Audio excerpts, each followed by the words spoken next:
હાલ જૂનાગઢથી એક દુઃખદ ખબર આવી રહી છે। જૂનાગઢમાં ગુરુ દત્તાત્રેય શિખર પર વિવાદ મામલે સાધુ સંતોમાં રોષ ફેલાયો છે, તેમજ દત્તાત્રેય શિખરના મહંત મહેશગીરી હાલ દિલ્હીમાં છે, જેમાં મહંત મહેશગીરીના આવ્યા બાદ નિર્ણય લેવાશે તથા હાલ સાધુ સંતોનો બોલવાનો ઇનકાર છે।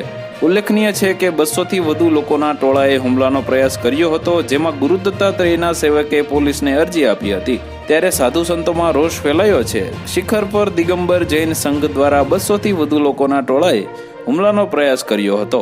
ચરણ પાદુકા પર ખુરશી ફેંકવાનો પણ પ્રયાસ કર્યો હતો, જેમાં મહિલાએ ખુરશી ફેંકવાનો પ્રયાસ કર્યો હતો। જય નેમિનાથના નારા પણ લગાવવામાં આવ્યા હતા। ત્યારે ગુરુ દત્તાત્રેયના સેવકે પોલીસને અરજી આપી છે।